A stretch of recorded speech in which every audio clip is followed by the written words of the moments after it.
Bonjour mes élèves, on va étudier aujourd'hui les équilibres acide-base. Ce travail élaboré par moi-même, Tobji Tawfiq, professeur au lycée Houmessouk Djerba, sous la direction de l'inspecteur M. Saadallah Othman. Ce travail est concerné pour les élèves 4e année sciences expérimentales, 4e année maths et 4e sciences techniques. On commence par le plan de la leçon. Donc, au début, on va commencer par des rappels des définitions vues en 3e année selon les acides et les bases. En deuxième lieu, on va appliquer la loi d'action de masse aux réactions acide-base. Ensuite, on va étudier les conditions d'évolution spontanée des réactions acide-base. On termine ce chapitre par une application. Bon, on commence par cette situation problème. Tout le monde connaît qu'un repas de viande n'est pas recommandé, mais en ajoutant du légume en grande quantité, il sera un repas équilibré. En ajoutant du légume sous forme de salade, l'apport des bases compense en partie celle des acides. Donc la question qui se pose, qu'est-ce qu'un acide ou une base? Qu'est-ce que l'équilibre acide-base?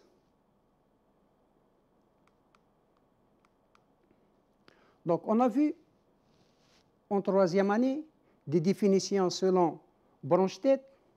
Donc un monoacide, c'est une entité chimique électriquement chargée ou non, capable de libérer un ion hydrogène H+ au cours d'une réaction chimique. De même, on a défini une base comme étant une entité chimique électriquement chargée ou non, capable de capter un ion hydrogène H+ au cours d'une réaction chimique.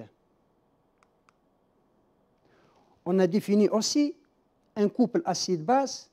C'est un ensemble d'un acide AH et une base A- qui obéissent à l'équation formelle suivante. AH transforme en A- en libérant H+. Et le couple, donc, ça sera noté AH A-. Voici une image qui illustre ces définitions.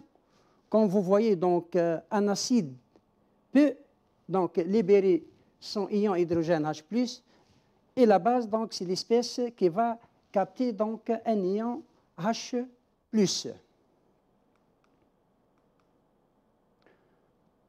On a défini aussi en 3e année donc, les réactions acide-base selon Bronsted.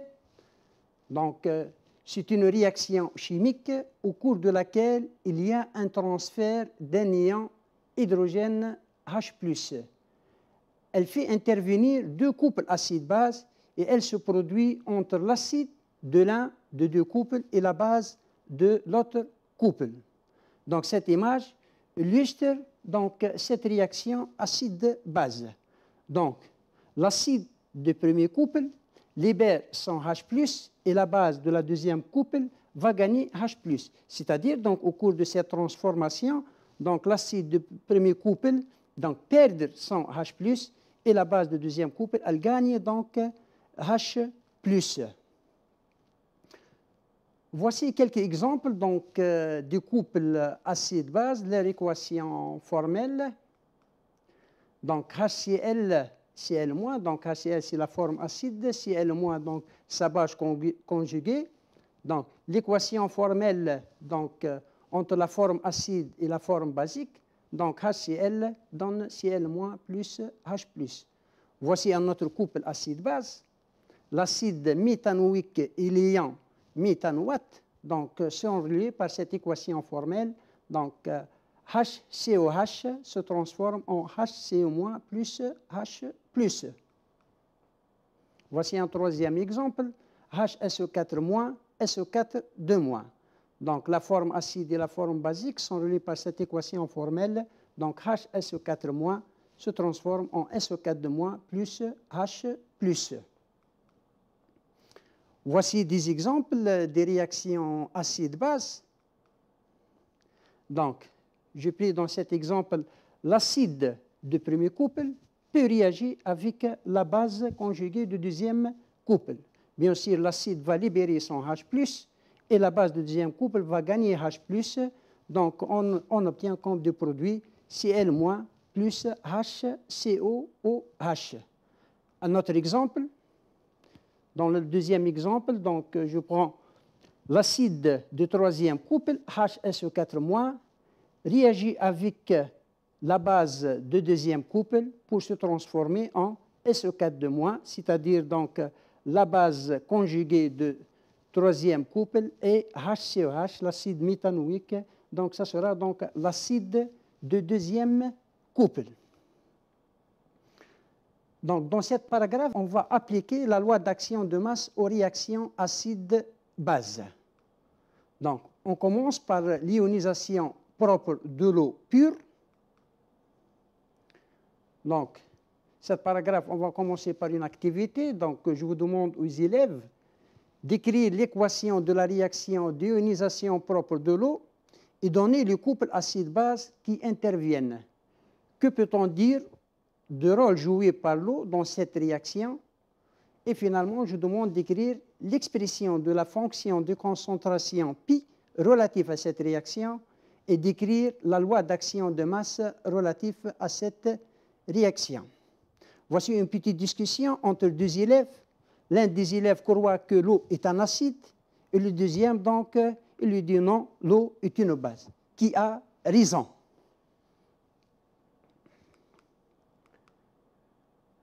Bon, l'eau pure donc, s'ionise à l'état liquide très faiblement selon une réaction dite ionisation propre de l'eau et symbolisée par l'équation suivante. Donc, comme vous voyez, donc, dans cette réaction, l'une des molécules de l'eau va jouer le rôle d'un acide, donc va perdre son H+, pour se transformer en OH-, et la deuxième molécule donc, va jouer le rôle d'une base, donc va capter donc, H+, pour se transformer en H3O+. Donc, comme vous voyez, dans cette réaction, donc, on a un transfert d'un ion H+, entre deux couples acide-base, dont l'une, l'eau a joué le rôle d'un acide, et dans le deuxième couple a joué le rôle d'une base. Donc, c'est une réaction acide-base dans laquelle l'eau joue à la fois le rôle de l'acide et de la base. Donc, l'eau est considérée comme un amphotère ou bien un ampholyte. Donc, on a vu ça donc, en troisième année. Les couples acide-base mis en jeu sont donc toujours dans l'écriture du couple acide-base. Donc, on commence par la forme acide, donc ça sera H3 plus H2O. Et le deuxième couple, donc l'eau va jouer le rôle d'un acide, ça sera H2O OH-. La fonction de concentration associée à la réaction d'ionisation propre de l'eau peut s'écrire, donc pi égale à la concentration de H3 fois la concentration de OH-. Remarque, donc l'eau est un composé pur dont la concentration est constante. C'est pour cela qu'elle ne figure pas dans l'expression de pi. À l'équilibre chimique, la loi d'action de masse relative à la réaction d'ionisation propre de l'eau s'écrit donc pi à l'équilibre, donc est égal à Ke, donc est égal à la concentration de H3 à l'équilibre, fois la concentration des ions H- à l'équilibre. Ke est une constante d'équilibre relative à l'ionisation propre de l'eau qu'on appelle couramment produit ionique de l'eau.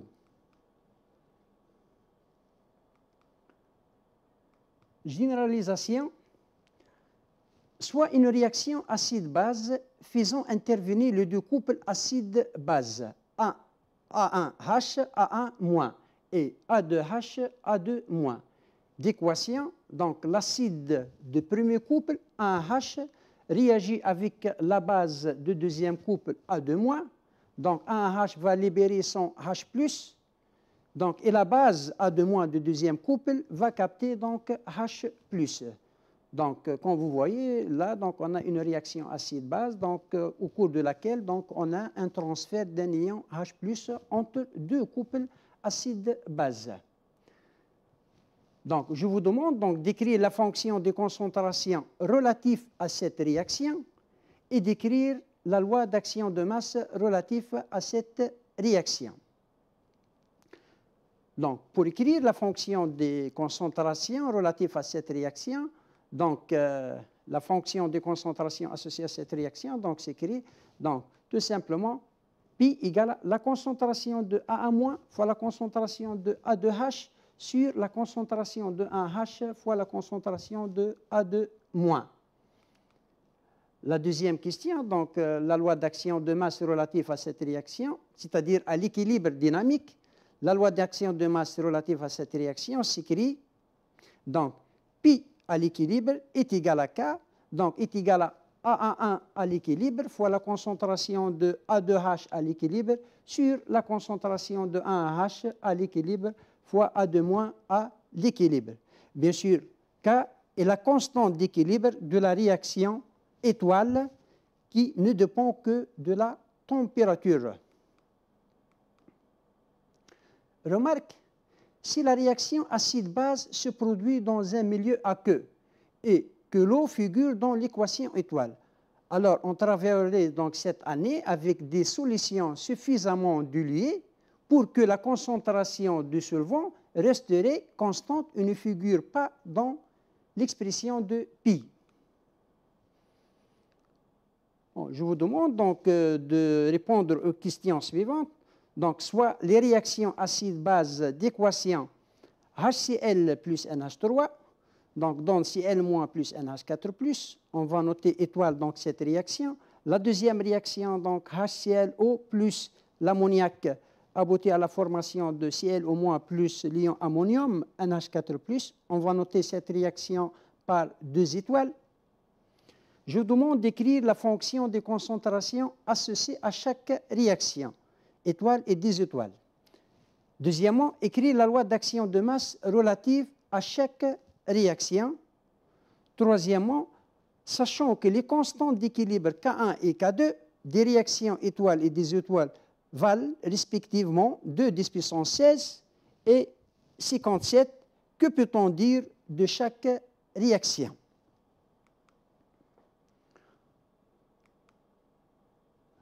La fonction de concentration associée à la réaction étoile, donc ça sera donc le produit des produits sur la concentration des produits des réactifs, c'est-à-dire donc Cl- fois NH4+, sur la concentration de HCl fois NH3. La fonction de concentration associée donc à la réaction des étoiles de la même façon, donc ça sera la concentration de Cl- fois la concentration de NH4+, sur la concentration de HClO fois la concentration de NH3. À l'équilibre dynamique de la réaction étoile, donc la loi d'action de masse s'écrit, donc pi d'équilibre égale à K, donc est égal à la concentration de Cl- à l'équilibre fois la concentration de NH4+ à l'équilibre sur la concentration de HCl à l'équilibre fois la concentration de NH3 à l'équilibre. À l'équilibre dynamique de même pour la réaction des étoiles, donc on applique la loi d'action de masse, donc on peut écrire donc pi d'équilibre égale à K, donc est égal à la concentration de Cl- à l'équilibre fois la concentration de NH4+ à l'équilibre sur la concentration de HClO à l'équilibre fois la concentration de NH3 à l'équilibre. Pour le premier exemple, K1 égale à 2 × 10⁻XVI. Comme vous voyez, donc K est supérieur à 10⁻4. Donc, on peut considérer que la réaction étoile est une réaction totale. Et pour le second équilibre, K2 égale à 57. 57, donc, c'est inférieur à 10⁻4. Donc, la réaction des étoiles est une réaction donc limitée. Dans cette paragraphe, donc, on va étudier la condition ou bien les conditions d'évolution spontanée pour les réactions acide-base. On commence par cette activité. Donc, soit la réaction acide-base d'équation HNO2 plus HCO- aboutit à la formation de NO2- plus HCOH. Donc, on étudie cette réaction pour deux mélanges initiaux différents. Les résultats de cette étude sont consignés dans les deux tableaux descriptifs suivants. Donc, pour le mélange 1, donc, on a pris un mélange équimolaire, donc 0,1 mol de HNO2 plus 0,1 mol de HCOH, donc 0 mol de NO2- et 0 mol de concentration, même en mol litre moins 1, 0 concentration de HCOH.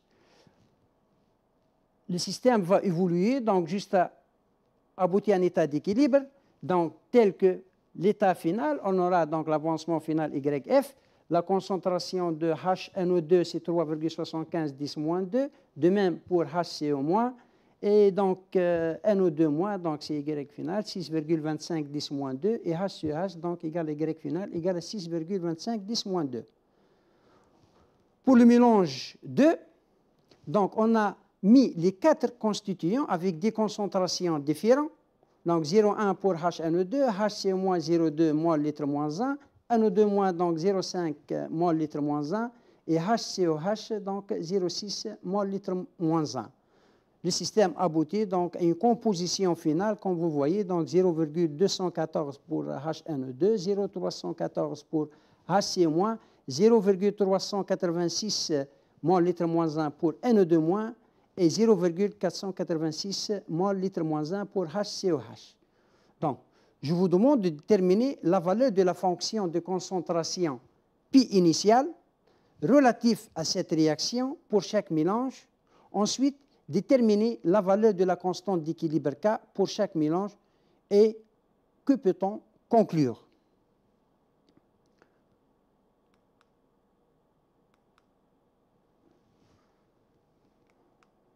Bon, on commence donc l'expression de Pi1 est égale à donc la concentration de NO2- fois la concentration de HCOH sur la concentration de HNO2 fois la concentration de HCO-.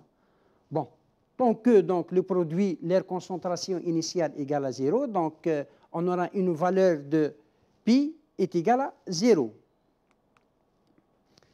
De même, on calcule donc la valeur de P2, donc on aura 0,5 fois 0,6, c'est la concentration de NO2- fois la concentration initiale de HCOH, sur donc 0,1 fois 0,2, donc 0,5 fois 0,6, c'est 0,1 fois 0,2, donc on obtient 15. P1 à l'équilibre, c'est la concentration donc, des produits sur le produit de concentration des réactifs à l'équilibre. Donc on aura 6,25 10-2 fois 6,25 10-2 sur 3,75 10-2 fois 3,75 10-2. Donc on obtient 2,8. Et pour le deuxième mélange, pi à l'équilibre, donc 0,386 fois 0,486 sur 0,214 fois 0,314. On obtient la même valeur, 2,8. La fonction de concentration, donc pi, évolue vers une constante qui ne dépend pas de la composition initiale de mélange. Pour deux mélanges de constitution différents, donc on obtient à l'équilibre la même valeur donc, de pi d'équilibre. Donc la question qui se pose, les conditions d'évolution spontanée vues dans le cas général d'une réaction chimique sont-elles valables aussi pour les réactions acide-base? On va généraliser donc d'une manière générale, un système chimique évolue vers un état d'équilibre dans le sens qui rapproche la valeur de P à la valeur de K. À une température constante, K est une constante et les conditions d'évolution spontanée se résument sur le schéma suivant. Donc, si Pi inférieur à K, donc c'est la transformation directe qui est spontanée. Si Pi égale à K, donc c'est l'équilibre dynamique. Et finalement, si la valeur de Pi est supérieure à K, Donc, c'est la transformation inverse qui est spontanée.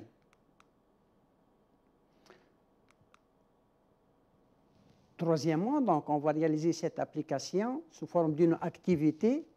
Donc, soit la réaction acide-base symbolisée par l'équation HClO plus NH3 donne Cl- plus NH4+, possède comme valeur de constante d'équilibre K égale à 57. On prépare deux systèmes S1 et S2 formés par les espèces suivantes. S1, la concentration donc, initiale de HClO est égale à la concentration initiale de l'ammoniac égale à 0,1 mol litre moins 1, et la concentration de Cl- est égale à la concentration de NH4+, égale à 0,01 mol litre moins 1. Pour le système S2, la concentration initiale de HClO est égale à la concentration initiale de NH3, est égale à 0,02 mol litre moins 1, et la concentration de produit Cl- est égale à la concentration de NH4+, est égale à 0,2 mol litre moins 1. La question donc demandée, dans quel sens évolue chaque système? Et justifiez votre réponse. Donc la fonction de concentration pi a pour expression pour cette réaction, comme on a vu, donc pi égale à la concentration de Cl- fois la concentration de NH4+, sur la concentration de HClO fois la concentration de NH3. Pour le système S1, on remplace chaque concentration par sa valeur. Donc, P1 est égal à donc 10 puissance moins 4, 0,01 fois 0,01, donc c'est 10 moins 4, sur 0,1 fois 0,1, c'est 10 moins 2, donc est égal à 0,01. Et comme vous voyez, donc c'est inférieur à K. Donc, le système évolue dans le sens direct. Pour le système S2, donc, de la même façon, donc, on calcule la valeur de pi. Donc, pi2 est égal à 0,2 au carré sur 0,02 au carré. Donc, c'est 4 10 moins 2 sur 4 10 moins 4. Donc, est égal à 100. Et 100, c'est supérieur à K. Donc, le système évolue spontanément dans le sens inverse. Donc, on termine cette séance avec cet exercice. Donc, à 25 degrés Celsius, on mélange dans un bécher un volume V1 égal à 60 ml d'une solution de fluorure d'hydrogène HF de concentration C1 égale à 0,2 mol litre moins 1 et un volume V2 égal à 40 ml d'une solution de méthanoate de sodium HCO2Na de concentration C2 égale à 0,2 mol litre moins 1. Le système aboutit à l'équilibre chimique symbolisé par l'équation HF plus HCO2-, donc donne F- plus HCO2H. La première question, donc on demande de préciser le couple acide-base mis en jeu dans cette réaction, de déterminer la concentration initiale du mélange en HF et HCO2-. Deuxièmement, donner l'expression de la fonction de concentration pi relative à cette réaction, déterminer sa valeur au moment du mélange. Troisièmement, donc dresser un tableau d'avancement de la réaction étoile permettant de suivre l'évolution du système au cours du temps. PTB, déterminer l'avancement volumique maximal Y max de cette réaction. PTC, sachant que l'avancement volumique final de cette réaction égale à 6,3 10 moins 2 mol litre moins 1, déterminer la constante d'équilibre K.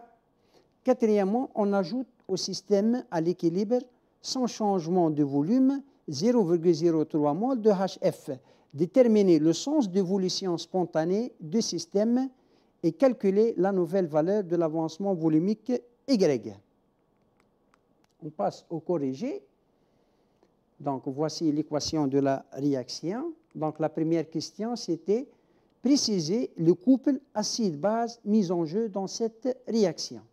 Donc, comme vous voyez, dans cette réaction, HF libère son H+, pour se transformer en F-. Donc, et HCO2- va jouer le rôle d'une base, il va capter H+, libéré par HF, pour se transformer en HCO2H. Donc, les couples acide-base sont HFF- et HCE2H, HCE2-. Toujours, on commence par la forme acide, ensuite sa base conjuguée. Petit b, donc déterminer la concentration initiale de mélange en HF et HCE2-. Donc, pour déterminer la concentration initiale de chaque réactif, il faut déterminer la quantité de matière sur le volume total de mélange. C'est-à-dire, la nouvelle concentration en donc, HF, ça sera noté C'1, est égale à donc, C1 fois V1 sur le volume total V1 plus V2. Donc, 0,2 fois 60 sur 100 égale à 0,12 mol litre moins 1. De même, la concentration C'2 donc, est égale à C2 fois V2 sur le volume total V1 plus V2. Donc, le calcul nous donne 0,2 fois 40 sur 100 est égal à 0,08 mol litre moins 1. Dans cette question, on nous demande de donner l'expression de la fonction de concentration pi relative à cette réaction et déterminer sa valeur au moment de mélange. Donc, pi, toujours est égal à la concentration donc, des produits. Produit des produits, c'est la concentration de produits des réactifs.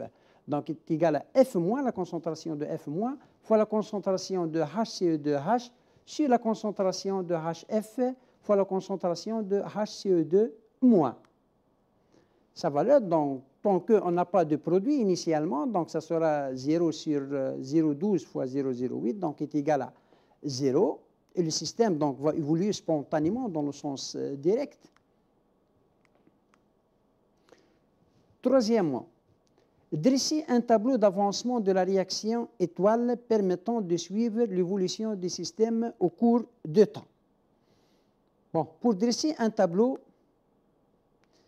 la première étape, il faut écrire donc l'équation de la réaction. Donc, on commence par l'équation de la réaction.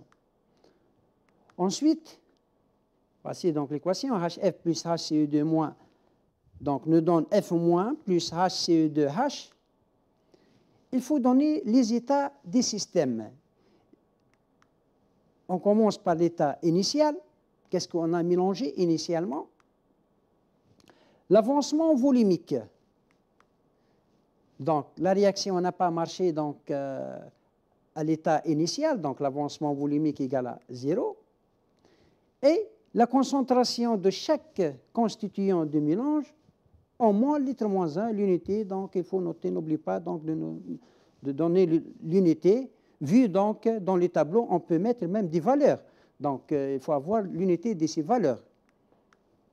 Donc, C'1, c'est la concentration de HF dans le mélange. C'2, c'est la concentration de HCE2- dans le mélange. Donc, 0F- et 0 HCOOH. Au cours de la transformation, c'est-à-dire c'est un état intermédiaire. Au cours de la transformation, l'avancement volumique CY,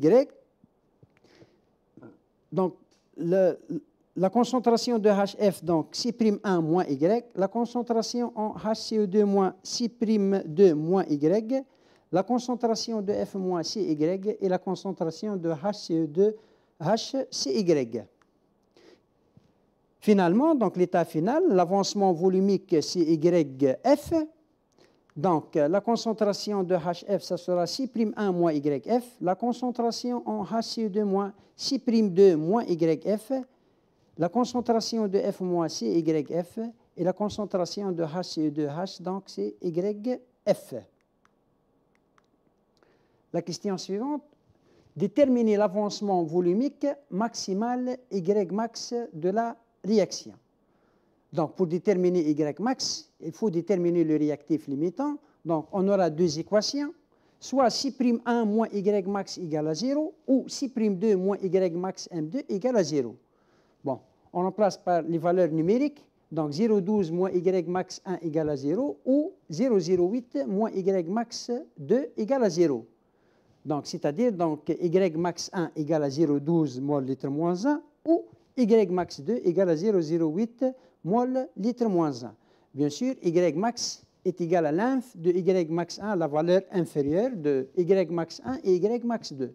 Alors, y max égale à 0,08 mol litre moins 1. La question suivante, donc, sachant que l'avancement volumique final de cette réaction est YF égale à 6,3 10-2 mol litre moins 1. Déterminer la constante d'équilibre K. Donc, l'expression à l'équilibre dynamique de la réaction, la loi d'action de masse s'écrit par cette expression. Donc, P d'équilibre égale à K est égal à la concentration de F- à l'équilibre fois la concentration de HCE2H à l'équilibre sur la concentration de HF à l'équilibre fois la concentration de HCE2- à l'équilibre. Donc, d'après les expressions de ces concentrations, donc K égale à Y final au carré sur 0,12 moins Y final fois 0,08 moins Y final. Donc, numériquement, on trouve donc K égale à 4,1. La quatrième question, on ajoute au système à l'équilibre sans changement de volume N égale à 0,03 mol de HF. Déterminer le sens d'évolution spontanée du système. Donc, il faut déterminer la nouvelle concentration en HF, suite de l'addition de N mol de HF. Donc, la nouvelle concentration de HF, c'est-à-dire la concentration de HF à l'équilibre, plus la quantité de matière ajoutée sur le volume total, nombre de moles sur V1 plus V2. Donc, le calcul nous donne 5,7 fois 10-2 plus 3 10-2 sur 0,1, donc est égal à 35,7 10-2 mol litre moins 1.